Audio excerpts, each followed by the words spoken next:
সুপ্রিয় শিক্ষার্থীরা, তোমাদের সবাইকে স্বাগতম আজকের আমাদের এই নতুন এমসিকিউ সিরিজের ভিডিওতে। আজকের এই ভিডিওতে আমরা শুরু করছি আমাদের পাতা নম্বর 4 দিয়ে, অর্থাৎ 4 নম্বর পাতা দিয়ে, এবং এর আগে আমরা 1, 2, 3 নম্বর পাতা পড়েছি। চলো কথাবার্তা না বলে চলো শুরু করা যাক। প্রথমে বলেছে যে সূক্ষ্মকোণী ত্রিভুজের পরিকেন্দ্র ত্রিভুজের অভ্যন্তরে অবস্থিত। তারপরে বলেছে সমকোণী ত্রিভুজের পরিকেন্দ্র অতিভুজের উপর বা বৃহত্তম বাহুর উপর অবস্থিত, এবং তারপরে বলেছে স্থূলকোণী ত্রিভুজের পরিকেন্দ্র ত্রিভুজের বহির ভাগে অবস্থিত। এই তিনটা শব্দ খুবই গুরুত্বপূর্ণ এবং তোমাকে ব্যাখ্যা সহ একটু ভালো করে কষ্ট করে তোমাকে মুখস্থ রাখতে হবে। চলো আমি একটু ব্যাখ্যা করি। তাহলে ত্রিভুজ হলো আমার তিনটা, কী কী? একটা হলো সূক্ষ্মকোণী ত্রিভুজ কীরকম? এই যে এরকম। একটা হলো সমকোণী, এটা হলো সূক্ষ্মকোণী। আরেকটা হলো সমকোণী হলো এরকম। আর আরেকটা হলো স্থূলকোণী হলো কোমর যার বাঁকা হেলে থাকবে, কোমর যার কুঁজা হয়ে থাকবে, এটা হলো সূক্ষ্মকোণী। কোমর যার সলিড হয়ে থাকবে, এটা হলো সমকোণী। এবং কোমর যার এরকম হেলে থাকবে, এরকম হেলে, ওটাকে আমরা বলি স্থূলকোণী। তাহলে এটা হলো সূক্ষ্মকোণী, সমকোণী, স্থূলকোণী। এখন তুমি খেয়াল করে দেখো, সূক্ষ্মকোণীতে যদি আমি একটা পরিবৃত্ত আঁকি, পরিবৃত্ত মানে 3 মাথা দিয়ে একটা বৃত্ত, তাহলে তার কেন্দ্র থাকবে ত্রিভুজের অভ্যন্তরে। এই কারণে আমরা বলি যে সূক্ষ্মকোণী ত্রিভুজে পরিকেন্দ্রের অবস্থান কোথায়? ত্রিভুজের অভ্যন্তরে। মুখস্থ করো, সূক্ষ্মকোণী মানে অভ্যন্তর। এবার সমকোণী ত্রিভুজে যদি আমরা একটা পরিবৃত্ত মানে 3টার মাথার উপর দিয়ে যাবে এরকম একটা বৃত্ত, তাহলে দেখব 3টা শীর্ষবিন্দু দিয়ে যাবে এরকম একটা বৃত্ত দিলে তাকে আমরা বলি পরিবৃত্ত। ঠিক আছে? তাহলে 3 মাথা দিয়ে যাবে এরকম একটি বৃত্তকে আমরা বলছি পরিবৃত্ত। তাহলে এই পরিবৃত্তের কেন্দ্র কোথায় থাকবে? এই অতিভুজের উপর। আমরা জানি সমকোণী ত্রিভুজের এই ময়ের মতো দেখতে বাহুকে বলা হয় অতিভুজ, বা এটাকে 3 বাহুর মধ্যে সবচেয়ে বড় বাহুও বলা হয়। ওই লজিকে আমরা বলতে পারি এটাকে বৃহত্তম বাহু। অতএব সমকোণী ত্রিভুজের পরিকেন্দ্র তাহলে কোথায় পড়ছে অতিভুজের উপর। আরেকভাবে বলতে পারি বৃহত্তম বাহুর উপর।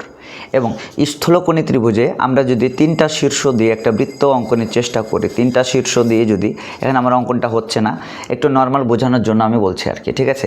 তো স্থূলকোণী ত্রিভুজে যদি আমি একটা বৃত্ত অঙ্কন চেষ্টা করি, তাহলে এটা স্থূলকোণী ত্রিভুজের পরিবৃত্ত। তার কেন্দ্র থেকে কোথায়? একদম ত্রিভুজের বাইরে পড়ে যায়। ত্রিভুজের বাইরে বলতে আমি বলছি ত্রিভুজের বহির্ভাগে। তাহলে 3টা কথা খুবই গুরুত্বপূর্ণ।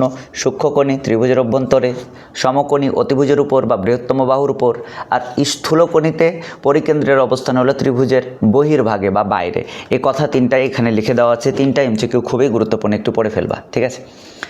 তারপরে কি বলা আছে দেখো, একই চাপের উপর দণ্ডায়মান বৃত্তস্থ কোণদ্বয় সমান। এটা আমরা জানি, একই চাপের উপর দণ্ডায়মান বৃত্তস্থ কোণদ্বয় সমান। অর্থাৎ বোঝাতে চাচ্ছে যে আমি নির্দিষ্ট একটা চাপ নিই, তাহলে এই চাপের উপর আমি এই দিকে একটা বৃত্তস্থ কোণ আঁকি আর এই দিকে একটা বৃত্তস্থ কোণ আঁকি। একই চাপের উপর আমি যদি কোটিও বৃত্তস্থ কোণ আঁকি, একই চাপের উপর বৃত্তস্থ কোণগুলো সবাই হয় সমান। তার মানে এটা যদি 60 ডিগ্রি হয়, অটোমেটিক্যালি এমসিকিউ বলবে এটাও 60 ডিগ্রি। তার মানে এই ধরনের এমসিকিউ তোমার আসতে পারে, বা বাংলাতেও আসতে পারে যে একই চাপের উপর দণ্ডায়মান বৃত্তস্থ কোণগুলো কি, তখন এমসিকিউর উত্তরে আমরা খুঁজব সমান। অথবা এভাবেও থাকতে পারে যে একই চাপের উপর দণ্ডায়মান একটা বৃত্তস্থ কোণের মান দিল 60 ডিগ্রি, দিয়ে বলবে এই কোণটার মান কত, এটাও 60 ডিগ্রি। এটা যদি 50 ডিগ্রি হয়, এটাও 50 ডিগ্রি। কেন সমান? কারণ তারা একটা ঠ্যাং থেকে বেরিয়ে আসছে, একই চাপের উপর তারা দাঁড়িয়ে আছে, এ কারণে তারা কি বলতো সমান। আশা করি এই কথাটা বুঝতে পেরেছো। তারপরে কি বলেছে দেখো, একই চাপে তারপরে বলেছে কোনো ত্রিভুজের 3টি বহির্বৃত্ত আঁকা যায়। মানে একটা ত্রিভুজের সর্বোচ্চ কয়টা বহির্বৃত্ত আঁকা যায়? 3টি। কিভাবে আমি বলি তোমাকে, এই যদি একটা ত্রিভুজ হয়, আমি যদি এই বাহুকে আর এই বাহুকে যদি আমি বৃদ্ধি করি, খেয়াল করে দেখো, এই 2টা বাহুকে যদি বৃদ্ধি করি, তাহলে এই বাহুর উপর একটা বহির্বৃত্ত আঁকা যায়, এই বাহুর উপর একটা বহির্বৃত্ত আঁকা যায়, এই বাহুর উপর একটা বহির্বৃত্ত আঁকা যায়। তার মানে একটা কথা মনে রাখবা যে একটা ত্রিভুজের সর্বোচ্চ কয়টি বহির্বৃত্ত আঁকা যায় বলো তো? এই বেসিক সহকারে মনে রাখলে সহজেই মনে রাখতে পারবা। একটি ত্রিভুজের সর্বোচ্চ 1টি, 2টি, 3টি বহির্বৃত্ত অঙ্কন করা সম্ভব। এরপরে আমাদের কি বলেছে দেখো, বৃত্তের যে কোনো বিন্দুতে অঙ্কিত স্পর্শগামী ব্যাসার্ধের উপর লম্ব। বৃত্তের যে কোনো বিন্দুতে অঙ্কিত স্পর্শক ব্যাসার্ধগামী কি বলতো? ব্যাসার্ধের উপর কি লম্ব। দেখি, বৃত্তের যে কোনো বিন্দুতে, বৃত্তের যে কোনো একটা বিন্দুতে তুমি যদি একটা স্পর্শক টানো, এভাবে যদি একটা কি টানো বলো তো, স্পর্শক দাও। যে কোনো বিন্দুর একটা বৃত্তের যে কোনো একটা বিন্দুতে যদি স্পর্শক দাও, আর কেন্দ্র থেকে যদি ওটার উপর একটা ব্যাসার্ধ দাও, দেখো কেন্দ্র থেকে বাউন্ডারি পর্যন্ত দাগকে বলি ব্যাসার্ধ, এটা ব্যাসার্ধ। তাহলে এটা স্পর্শ বিন্দুগামী, এটা হলো ব্যাসার্ধ, এটা হলো কি বলতো স্পর্শক। তাদের মধ্যবর্তী কোণ সবসময় হয় লম্ব, এই কথাটা বলতে চাচ্ছে। লম্ব মানে কত ডিগ্রি? 90 ডিগ্রি। তাহলে এটা একটা এমসিকিউ এর মতো কাজ করবে। তোমাকে এরকম চিত্র দিয়ে যদি মধ্যবর্তী কোণ, স্পর্শকের মধ্যবর্তী কোণ চায়, একটা কথা মনে রাখবা, স্পর্শক সবসময় ব্যাসার্ধের উপর কি হয়? লম্ব। লম্ব মানে 90 ডিগ্রি। তোমাকে যদি বলে বৃত্তের যে কোনো একটা বিন্দুতে স্পর্শক ব্যাসার্ধের উপর কি, তখন বলবো লম্ব, বাংলাতে বললে লম্ব। আর যদি মানে চায় তাহলে বলবো 90 ডিগ্রি। তার মানে তোমাকে এমসিকিউ তো দিতেই পারে, এরকম করে একটা স্পর্শক একে ও এ বি দিল, বললো কোণ ও এ বি এর মান কত, তোমাকে বললে এরকম দেখো এটা। তার মানে আমি বুঝতে পারছি এ বিটা হলো একটা স্পর্শক, আর ও এ বি বলতে স্পর্শকের গোড়ার কোণ চেয়েছে। আমি একটু আগে মুখস্থ করলাম লম্ব, স্পর্শকের গোড়াটা সব সময় হয় লম্ব, লম্ব মানে 90 ডিগ্রি। তার মানে এই লজিকে আমরা বলতে পারি 90 ডিগ্রি। অর্থাৎ অনেকভাবে এমসিকিউটা আসতে পারে যে লম্ব মানে স্পর্শকের গোড়া মানে কি বলতো, স্পর্শকের গোড়া মানে কত ডিগ্রি বলতো? 90 ডিগ্রি। আশা করছি তোমরা এটা পারবা। স্পর্শকের গোড়া মানে 90 ডিগ্রি বা লম্ব, এই কথাটাই বলা আছে এখানে। তারপরে আমাদের এখানে কি বলেছে, এখানে আমরা একটা চিত্র দিয়েছি, চিত্রটা একটু ভালো করে খেয়াল করে দেখো চিত্রটা। এই চিত্রটা দিয়ে বলেছে যে এ কোণ আর সি কোণের যোগফল। এটা চিত্র দ্বারা কি বোঝাচ্ছে? চিত্রটা দ্বারা বোঝাচ্ছে যে একটা বৃত্তের পেটের মধ্যে একটা 4 বাহুর চতুর্ভুজ ঢুকে গেছে। তো বৃত্তের পেটের মধ্যে যদি 4 বাহুর 1 2 3 4 বাহুর চতুর্ভুজ ঢুকে পড়ে, তাহলে ওই ক্ষেত্রে তার বৈশিষ্ট্য হলো বিপরীত কোণের যোগফল হয় 180 ডিগ্রি। বিপরীত কোণ কি বলতো? এ এর বিপরীত কোণ হলো সি কোণ। তাহলে এখানে লেখা আছে এ আর সি এর যোগফল 180 ডিগ্রি। বি এর বিপরীত কোণ কি কোণ বলতো? ডি কোণ। এ বি এর বিপরীত কোণ ডি কোণ। তাহলে আমরা এখানে লিখে আছে বি আর ডি এর যোগফল কয় ডিগ্রি বলতো? 180 ডিগ্রি। এখন প্রশ্ন হলো তোমাকে অনেক সময় এ এর মান দিয়ে দিবে, তাহলে এ কোণের মান কত? তোমার সি কোণের মান দিয়ে দিল 100 ডিগ্রি, তাহলে এ কোণের মান কত? এ কোণের মান হলো দুইজন মিলে খাবে কত? 180 ডিগ্রি। ওখান থেকে সি কোণ যদি এই কোণটা বাদ দিয়ে দিই তাহলে আমরা কি পাবো? এ কোণ পাবো। অথবা সি কোণের মান কত? দুজন মিলে কত খাবে? মোট 180। ভাই ভাই সম্পর্ক, কানাকানি মানে ভাই ভাই সম্পর্ক, ভাই ভাই মানে 180 ডিগ্রি। দুই ভাই মিলে কত খাবে? 180। তার মধ্যে এটা যদি দেওয়া থাকে 70, তাহলে 180 থেকে কী দেওয়া বলো তো? 70 বাদ দিবা। আশা করি বুঝতে পারছি। মানে অর্থাৎ একটা বৃত্তের পেটের মধ্যে যদি কি ঢুকে যায় বলো তো? চতুর্ভুজ ঢুকে যায়। খেয়াল করে দেখো, একটা বৃত্তের পেটের মধ্যে যদি কি ঢুকে যায়? চতুর্ভুজ। তাহলে এটা দিলাম A B C R D দিলাম। এটা যদি আমি দিই 80 ডিগ্রি, তোমাকে এটা দিবে কত? আমরা জানি যে দুই ভাই মিলে খাবে কত? 180। তার মধ্যে আবুল কত খেয়ে ফেলেছে? 80 খেয়ে ফেলেছে। তাহলে কাবুল সি এর ভাগে থাকবে আমার 100 ডিগ্রি। আমরা পারবো এটা। আর দুই ভাই মিলে যদি বলে এ কোণ আর সি কোণ যোগফল কত? টোটালটা হলো 180 ডিগ্রি। বি কোণ আর ডি কোণের যোগফল কত? টোটালটা হলো 180 ডিগ্রি। কিন্তু এক ভাইয়ের মান দিয়ে আরেক ভাইয়ের মান যদি বের করতে বলে 180 থেকে বাদ দিয়ে দিব। 180 দুই ভাই মিলে খাবে, তার মধ্যে 180 বাদ দিয়ে ফেলবে। আশা করছি এগুলো পারবা। এটাই বলা আছে এখানে। তাহলে বি আর ডি এর যোগফল কত? 180। যদি শুধু বি কোণ বলে তাহলে 180 থেকে বাকিটা বাদ, ডি কোণ বাদ। যদি শুধু ডি কোণ বলে তাহলে 180 থেকে বি কোণ বাদ। ওটাই লেখা আছে। এগুলো আমরা আশা করছি পারবো। তারপরে কি লেখা আছে দেখো, এ 1 ও 2 এর মধ্যে সম্পর্ক। আচ্ছা, এরকম একটা চিত্র দিয়েছে। এখানে চিত্র দেখবে, তোমাকে যারা আমার কাছে পড়েছে তারা নিশ্চয় জানে এটা হলো একটা 2 সমকোণ উপপাদ্যের চিত্র। একটা হলো 2 সমকোণ উপপাদ্যের চিত্র। মানে এখানে আমরা বলতে পারি যে বৃত্তের পেটের মধ্যে একটা কি চতুর্ভুজ ঢুকে পড়েছে।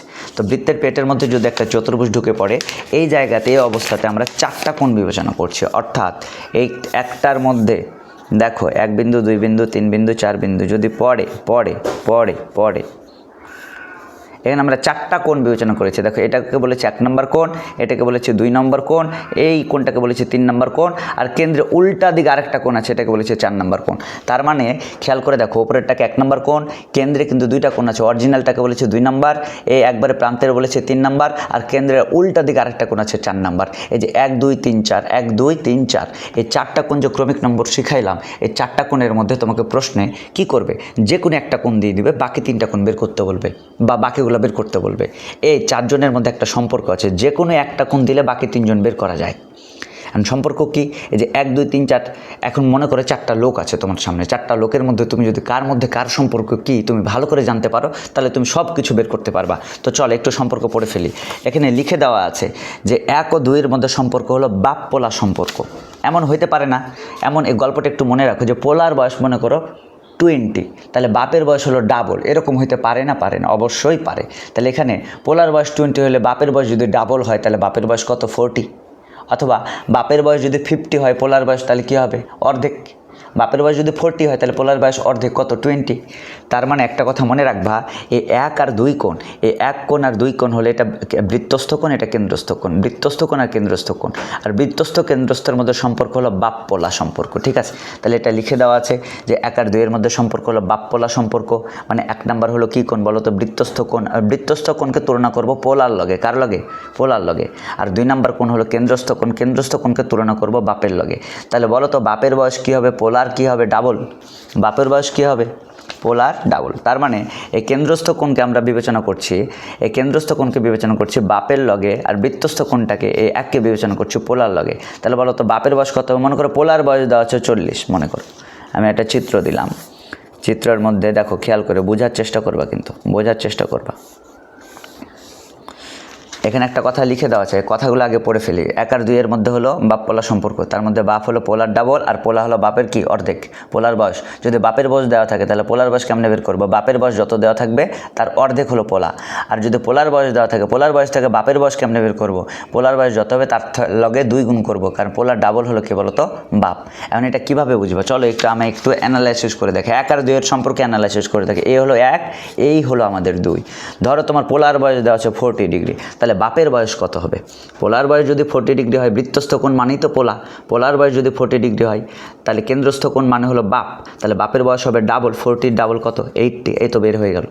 অথবা উল্টাও দিতে পারে তোমাকে, উল্টাও দিতে পারে তোমাকে, উল্টাও দিতে পারে। মনে করো তোমাকে বাপের বয়সই দিয়ে দিলে 100 ডিগ্রি, তাহলে কেন্দ্রস্থ কোণ মানে হলো বাপ, বাপের বয়স যদি 100 ডিগ্রি হয়, বৃত্তস্থ কোণ চাইলে, বৃত্তস্থ কোণ মানে পোলা, তাহলে এই লজিকে পোলার বয়স কত হবে, অর্ধেক, পোলার বয়স অর্ধেক।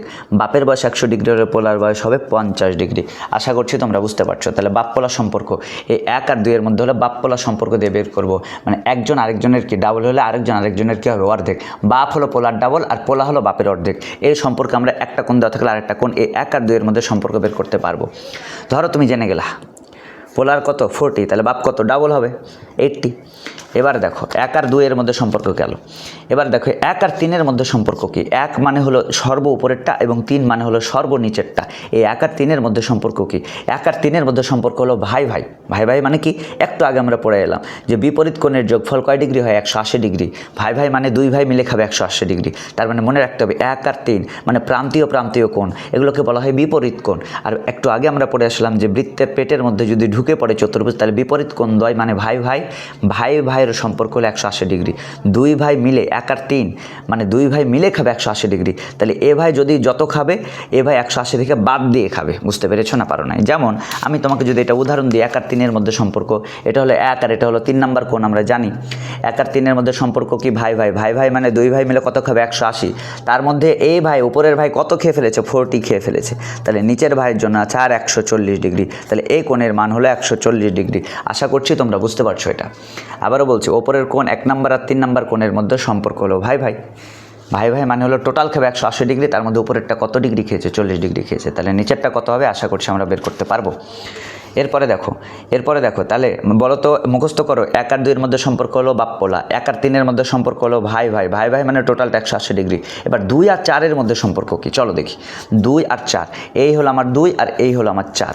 2 আর 4 এর মধ্যে সম্পর্ক কি, লিখে দেওয়া আছে। 2 আর 4 এর মধ্যে সম্পর্ক হলো ফুটবল। দেখো ফুটবল সম্পর্ক, দেখো তুমি এই 2 নাম্বার কোণ আর 4 নাম্বার কোণ যোগ দিলে পুরো একটা ফুটবল হয়। তুমি কি জানো একটা পুরা ফুটবল মানে গণিতে কয় ডিগ্রি, 360 ডিগ্রি।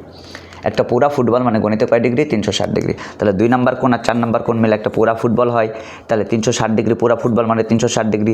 তার মধ্যে নিচের দিক কত খেয়ে ফেলেছে, 80 খেয়ে ফেলেছে, 80 খেয়ে ফেলেছে। তাহলে 360 ডিগ্রি থেকে আমি যদি 80 বাদ দিয়ে ফেলি, তাহলে কত থাকে বলো তো, 200 কত থাকে বলো তো, 80 ডিগ্রি থাকে। তাহলে এটা আমার এই ওপরের কোণটার নাম হবে 280 ডিগ্রি, 4 নাম্বার কোণ।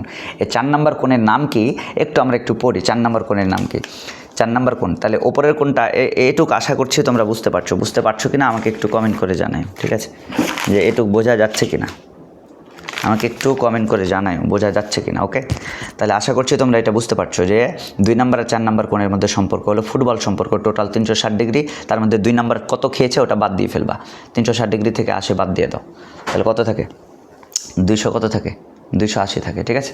তাহলে আমার এই ওপরের কোণটার নাম হলো 280 ডিগ্রি কোণের মান। আশা করছি তোমরা একটু বুঝতে পারছো কিনা আমাকে একটু কমেন্টে জানাই। ওকে, চলো এবার দেখি। আচ্ছা নামগুলো একটু দেখি, নামগুলো একটু দেখে ফেলি। এটাতে নাম তোমাকে কি দিতে পারে, মনে করো এ বি। আচ্ছা নাম দিয়ে ফেলি, একটু নামগুলো চর্চা করে ফেলি। নাম কোনটার নাম কী কী, কোনটার নাম কী কী। ধরো এটা ও, তাহলে এটার নাম দিলাম A B C R D. তাহলে 1 নম্বর কোণের নাম তোমাকে যদি বলে বি এ ডি কোণ কত, বি এ ডি কোণ মানে বুঝতে পারছো, বি এ ডি কোণ মানে 1 নম্বর কোণ চাচ্ছে। তোমাকে যদি বলে বি সি ডি, তাহলে বি সি ডি বলতে কি এটা 3 নম্বর কোণ চাচ্ছে। তোমাকে যদি বলে কেন্দ্রস্থ বিওডি, তাহলে এটা কয় নম্বর কোণ চাচ্ছে। যদি শুধু বলে বিওডি তাহলে এটা 2 নম্বর চাচ্ছে। কিন্তু যদি বলে প্রবৃদ্ধ বিওডি, ভালো করে মনে রাখবে, বিওডি আর প্রবৃদ্ধ বিওডি। যদি তোমাকে শুধু বিওডি বলে তাহলে এটা 2 নম্বর কোণ চাচ্ছে। কিন্তু যদি বলে প্রবৃদ্ধ বিওডি তখন বুঝতে হবে উল্টা কোণটা চাচ্ছে, বড় কোণটা, মানে 4 নম্বর কোণ চাচ্ছে। আশা করি নামগুলো বুঝতে পারবা। 1 নম্বরের নাম তো বুঝতে পারছো বিএডি, 3 নম্বরের নাম বুঝতে পারছো বিসিডি, এই প্রেক্ষাপটে। কিন্তু 2 নম্বরের নাম হলো বিওডি আর প্রবৃদ্ধ বিওডি বলে উল্টা, ফুটবলের উল্টাটা প্রবৃদ্ধ বিওডি। আশা করছি তোমরা বুঝতে পারছো, নাম বুঝতে পারছো। নাম দিয়ে আশা করছি তোমরা কোণের মানগুলো বের করতে পারবা। তাহলে একটু আলটিমেট ফলাফল বলি। 1 আর 2 এর মধ্যে সম্পর্ক হলো বাপ্পলা, এটা দেওয়া থাকলে এটা ডাবল, এটা দেওয়া থাকলে এটা অর্ধেক। 1 আর 3 এর মধ্যে সম্পর্ক হলো ভাই মানে 2 ভাই মিলে খাবে কত, 180। এবং এই 2 আর 4 লগে সম্পর্ক হলো ফুটবল মানে টোটাল 360 ডিগ্রি। একটা দেওয়া থাকলে 360 থেকে আমরা বাদ দিব।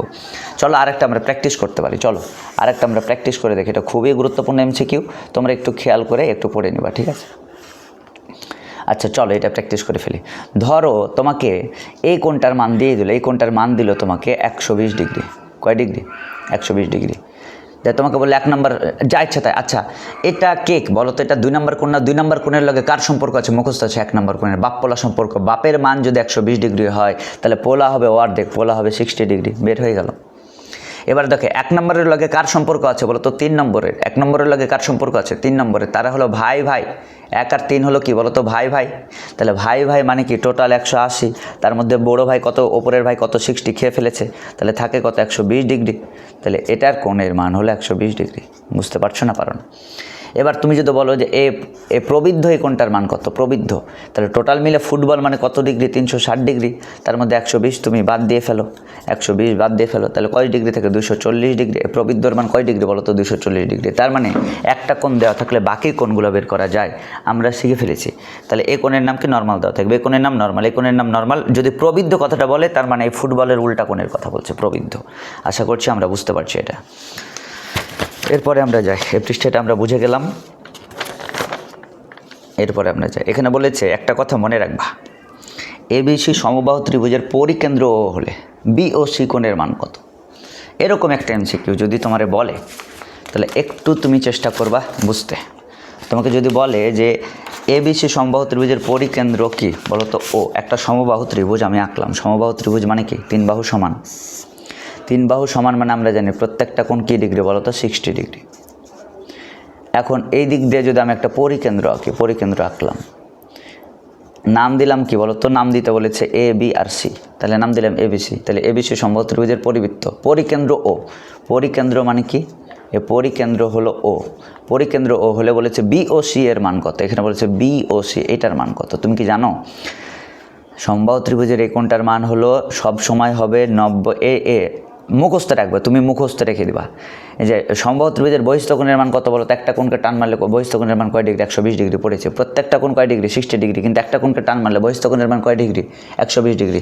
তার পরিকেন্দ্রের কোণের মানও 120 ডিগ্রি। আমি আর লজিকটা বললাম না, লজিকটা কি? লজিকটা যদি শিখতে চাও তাহলে আমি বলি, এটার মান হবে সবসময় 90 ডিগ্রি যোগ ওপরের কোণের অর্ধেক। তাহলে বলো তো 90 ডিগ্রি যোগ ওপরের কোণের অর্ধেক মানে হাফ এ। এর মান 60, 60কে 2 দিয়ে কাটাকাটি করলে 90 যোগ 30 সমান হলো 120 ডিগ্রি সূত্র। আচ্ছা এত মুখস্থ করার দরকার নাই, তুমি জাস্ট একটু মুখস্থ করবা যে সমবাহু ত্রিভুজের পরিবৃত্ত আঁকলে তার কেন্দ্রে যে কেন্দ্রস্থ কোণটা তৈরি হয় বি ও সি, কেন্দ্রস্থ এই কোণের মান কত? এটার মানও 120 ডিগ্রি। সমবাহু ত্রিভুজের একটা বহিস্থ কোণের মানও 120 ডিগ্রি, তার কেন্দ্রে যে কোণ তৈরি হবে তারও মানও 120 ডিগ্রি। একদম মুখস্থ রেখে দিবা। তাহলে বলো তো এই যে পরিকেন্দ্রে যে কোণ তৈরি হবে তার মানও কয় ডিগ্রি 120 ডিগ্রি। তাহলে দেখো এই দেখো এমসিকিউ দেখো, ধরো তোমাকে এমসিকিউ দিলে এ বিষয়ে সমবাহু ত্রিভুজের পরিকেন্দ্র ও হলে বি ও সি এর মান কত। তাহলে কী রে বি ও সি, এটা কেন্দ্রে তৈরি কোণ না, কেন্দ্রের নাম ও আছে বি ও সি, তাহলে উত্তর হবে 120 ডিগ্রি। পি কিউ আর সমবাহু ত্রিভুজের পরিকেন্দ্র ও হলে পরিকেন্দ্র ও আর ওটাই কোণের মধ্যে আছে কিউ ও আর, তাহলে এটা একটা কেন্দ্রস্থ কোণ, কারণ কোনো কোণের মধ্যখানে কেন্দ্র থাকলে তাকে বলি কেন্দ্রস্থ কোণ। তাহলে সমবাহু ত্রিভুজের কেন্দ্রস্থ কোণ বি ও সি এর মান 120 ডিগ্রি। পি কিউ আর সমবাহু ত্রিভুজের এটা কেন্দ্রস্থ কোণ কিউ ও আর, কেন্দ্রের নাম ও আছে, তাহলে কেন্দ্রস্থ কোণ সমবাহু ত্রিভুজের কেন্দ্রস্থ কোণ বললে পরিকেন্দ্রের কেন্দ্রস্থ কোণ বললে তার মান 120 ডিগ্রি। ঠাডা মুখস্থ মেরে দেবো, লজিক পারো আর না পারো, ঠিক আছে, ঠাডা 120 ডিগ্রি মেরে দেবো। তার মানে সমবাহু ত্রিভুজের বহিস্থ কোণের মান 120 ডিগ্রি, পরিকেন্দ্রের কেন্দ্রস্থ কোণের মান, পরিকেন্দ্রে যে কেন্দ্রস্থ কোণ তৈরি হয় তার মানও 120 ডিগ্রি।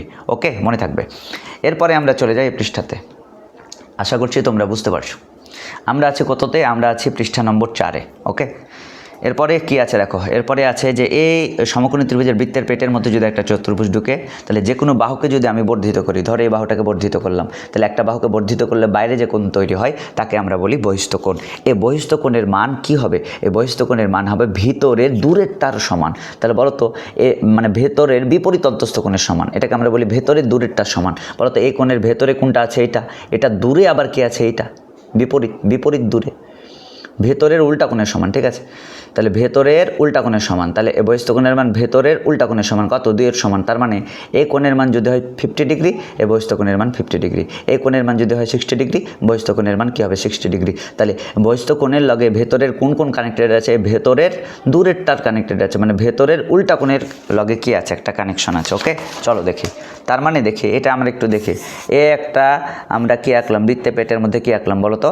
চতুর্ভুজ আঁকলাম। যদি এটা বহিস্থ কোণ দিই, বহিস্থ কোণ, তাহলে এটা যদি হয় 120 ডিগ্রি, তাহলে এই 120 ডিগ্রি ভেতরের কোণটা হবে 120 ডিগ্রি সমান কোণটা?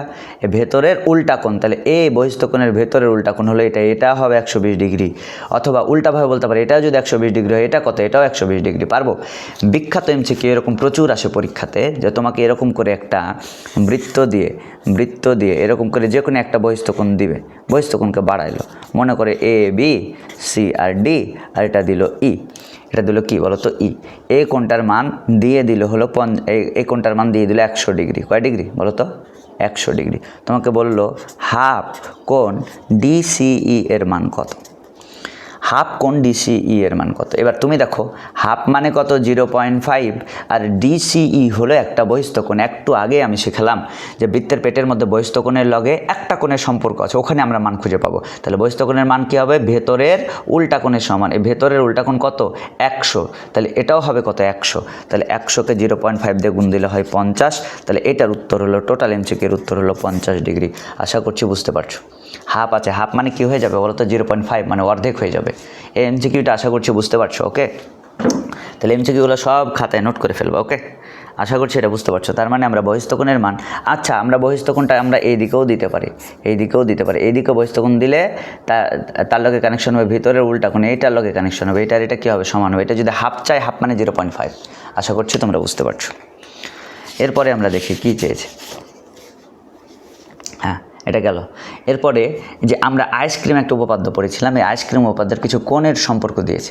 একটা কথা মনে রাখবা, তোমাকে যদি এরকম আইসক্রিম দিয়ে যদি বলে এই আইসক্রিমের মধ্যে টোটাল কোণ আছে 4টা, এটাকে বলছে 1 নম্বর কোণ, এটাকে বলছে 2 নম্বর কোণ, আর উপরেরটাকে 3 আর নিচেরটাকে আমরা 4।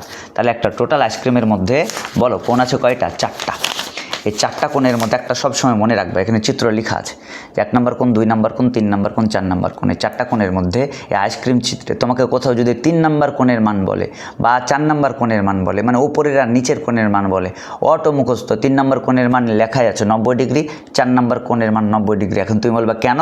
কারণ এই 3 নম্বরের গোড়াটা হলো স্পর্শক, আর আমরা খানিক আগে পড়লাম স্পর্শকের গোড়া সবসময় 90 ডিগ্রি হয়। তার মানে এটা যেহেতু স্পর্শক, তাহলে এর গোড়াটা আজীবন 90 ডিগ্রি। এটাও যেহেতু স্পর্শক, তাহলে এর গোড়াটা আজীবন কত ডিগ্রি বলো তো? 90 ডিগ্রি।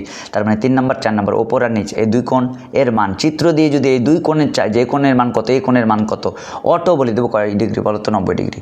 এবং এইটা আর এটা 1 আর 2 এর মান কত? 1 আর 2 এর মান তুমি এক্স্যাক্ট বলতে পারবে না, এটা প্রশ্নের উপর ডিপেন্ড করবে। তোমাকে যদি 1 এর মান দেওয়া থাকে তাহলে 2 এর মান বলতে পারবা, বা 2 এর মান দেওয়া থাকলে তুমি 1 এর মান বলতে পারবা। 1 আর 2 এর মধ্যে সম্পর্ক কি? 1 আর 2 এর মধ্যে সম্পর্ক হলো ভাই ভাই, অর্থাৎ 1 আর 2 মিলে টোটাল খাবে 180 ডিগ্রি। ভাই ভাই সম্পর্ক মানে 2 ভাই মিলে 180 ডিগ্রি খাবে, মনে রাখতে হবে। তাহলে 1 আর 2 এর মধ্যে সম্পর্ক হলো ভাই ভাই, মানে 2 ভাই মিলে খাবে 180। তার মধ্যে এ ভাই যদি 100 খায় এ ভাই কত খাবে 80, এ ভাই যদি 80 খায় এ ভাই কত খাবে 100। তার মানে 180 থেকে এক ভাই যত খাবে 180 থেকে বাদ দিয়ে ফেলবে, আরেক ভাইয়ের মান বের হয়ে যাবে আশা করছি। এবং এখান থেকে আরেকটা শর্ত হলো আইসক্রিমের এই স্পর্শক দুইটা সমান হয়। এই উপরের স্পর্শকের নাম হলো এবি আর নিচের স্পর্শকের নাম কি বলো তো বিসি। এই স্পর্শক দুইটা আজীবন কি হয় বলো তো সমান হয়। অর্থাৎ এখান থেকে এমসিকিউ কীরকম আসতে পারে আমি ছোট্ট করে একটু দেখাই দিই। ধরো তোমাকে এরকম করে একটা আইসক্রিমের চিত্র এঁকে দিয়ে দিল আইসক্রিমের চিত্র এঁকে, ঠিক আছে, দিয়ে দিল আইসক্রিমের চিত্র এঁকে, ঠিক আছে। দেখো ধরো তোমাকে আইসক্রিমের চিত্র এঁকে দিয়ে দিল ও এ বি আর সি। এখানে বললো কোণ A C B equal to 50 degree. আচ্ছা বলো, তোমাকে এখন যদি বলে কোণ A C B equal to 50 degree, তুমি বুঝতে পারছো এ সি বি 50 ডিগ্রি মানে কোনটা এ সি বি, এটা হলো আমার কত ডিগ্রি বলতো 50 ডিগ্রি। এখন তোমাকে যদি বলে কোণ এ ও বি এর মান কত, আমরা জানি এটা হলো আইসক্রিমের মধ্যে এইটা আর এইটার মধ্যে সম্পর্ক হলো ভাই ভাই। তাহলে ভাই ভাই মানে টোটাল কত খাবে 180, তার মধ্যে এক ভাই কত খেয়ে ফেলেছে 50 খেয়ে ফেলেছে, তাহলে বাকি ভাইয়ের জন্য থাকে 130 ডিগ্রি। তাহলে এই এমসিকিউর উত্তর হবে 130 ডিগ্রি, 130 ডিগ্রি। আর যদি এরকম চিত্র দিয়ে তোমাকে যদি বলতো যে কোণ ও এ সি এর মান কত, তাহলে ও এ সি কী বলতো, ও এ সি সরাসরি এটা কত ডিগ্রি বলতো লম্ব মানে কয় ডিগ্রি বলতো 90 ডিগ্রি, লম্ব মানে কয় ডিগ্রি 90 ডিগ্রি। তোমাকে যদি বলতো এই কোণের মান কত ও বি সি, এটা সরাসরি কত বলতো 90, লম্ব এটা স্পর্শক মানে কি লম্ব মানে কয় ডিগ্রি 90 ডিগ্রি বলে দিতা। এটা বলে 90 এটা বলে 90, কিন্তু এটার মান দেওয়া আছে এটার মান কত, এই ধরনের এমসিকিউ বলতে পারবা। অথবা এই স্পর্শক দুইটা কি বলতো সমান, স্পর্শক দুইটা কি সমান, এরকমও থাকতে পারে এমসিকিউ যে এই স্পর্শকের মান বললো 2x + 1, ঠিক আছে। এই স্পর্শকের মান কত বললো বলো তো, একটা স্পর্শকের মান বললো 2x + 1।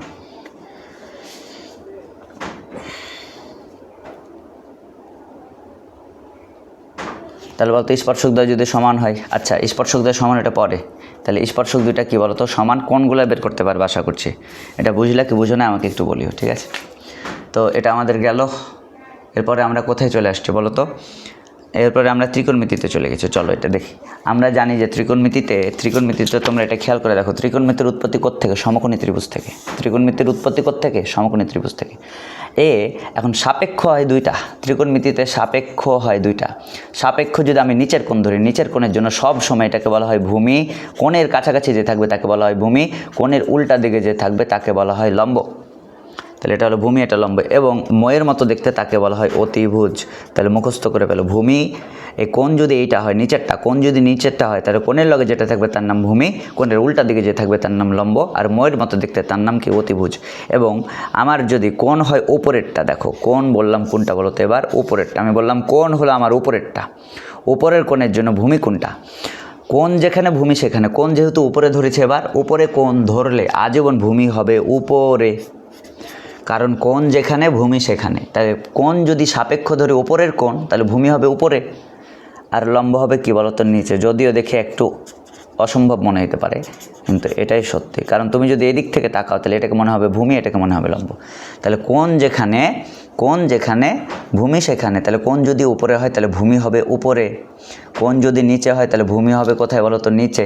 তাহলে কোণ নিচে হলে ভূমি নিচে, আর উল্টা দিকে থাকবে লম্ব, ভূমি লম্ব অতিভুজ। মুখস্থ করো। আর কোণ যদি উপরে থাকে তাহলে এটা ভূমি, এটা লম্ব, ভূমি লম্ব, আর এটা কি অতিভুজ। এই কথাটা মুখস্থ করো। এরপরে আমরা মুখস্থ করার পর আমরা কী করবো, ভূমি লম্ব অতিভুজ দিয়ে কী লেখা যায়, ভূমি লম্ব অতিভুজ দিয়ে কী লেখা যায়। 1 নম্বর ছন্দ লেখা যায় সাগরের লবণতি। সাগরের লবণতি মানে কি, সাগরের লবণতি মানে কি, সাগরের লবণীতে সাগর মানে সাইন মানে কি, লবণ অতি মানে লম্ব বাই অতিভুজ, তার মানে সাইন মানে হলো লম্ব বাই অতিভুজ, আর সাইনের ভাই হলো কোশেক হলো উল্টা, অতিভুজ বাই লম্ব। তাহলে তোমাকে যদি বলে কোশেকের সূত্রটা কি, তাহলে কোশেকের সূত্রটা কোথায় পাবো, কোশেক কোথায় পায়, সাইন মানে কি সাগরের লবণতি মানে লম্ব বাই অতিভুজ, তাহলে কোশেক হবে উল্টা, অতিভুজ বাই লম্ব। তাহলে সাইন আর কোশেক, সাইনের ভাই কে বলো তো কোশেক।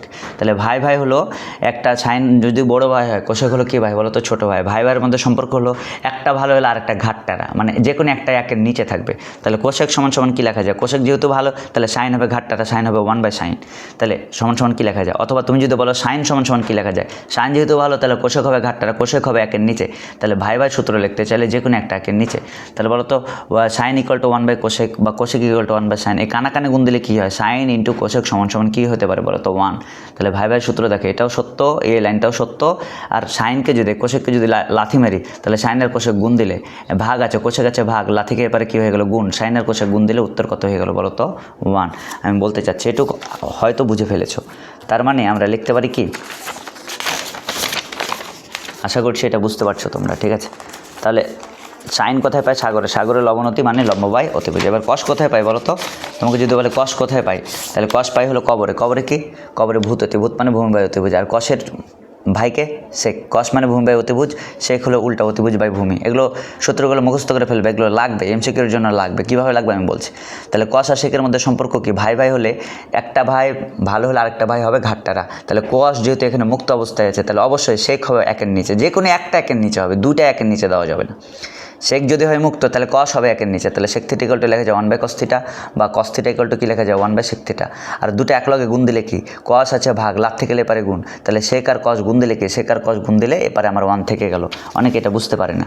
আচ্ছা তুমি লিখলা যে cos theta equal to 1/sec theta, ভালো কথা। আচ্ছা এপারে আগে থেকে আমার কস থিটা আছে, সেক থিটা এখানে ভাগ আছে, ভাগকে লাথি মারলে এপারে নিশ্চয়ই গুণ হয়ে যাবে। আর এপারে 1 আমার 1 পড়ে থাকলো, তার মানে কস সেক দিয়ে এই লাইনটাও সত্য। তোমার এমসিকিউ থাকতে পারে যে নিচের কোনটা সত্য লাইন, ভাই আর ভাই মানে বড় ভাই আর ছোট ভাই উল্টা ভাইয়ের গুণফল সবসময় হয় 1।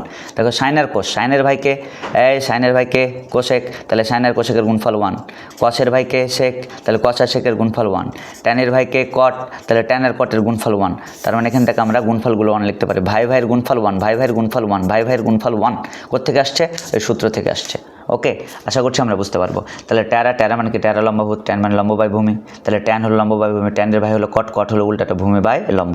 সুন্দর করে tan equal to 1/cot, caught equal to 1/tan, tan কট গুণ দিলে 1।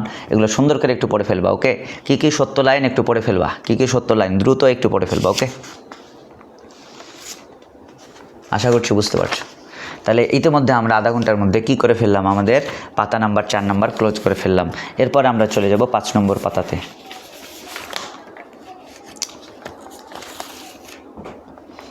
4 নম্বর পাতাতে আশা করছি তোমাদের কারো প্রবলেম নেই, প্রবলেম থাকলে আমাকে বলতে পারো, ঠিক আছে। 4 নম্বর পাতাতে কারো প্রবলেম নেই আশা করছি, 4 নম্বর পাতাতে প্রবলেম থাকলে আমাকে বলতে পারো, ঠিক আছে। এরপরে আমরা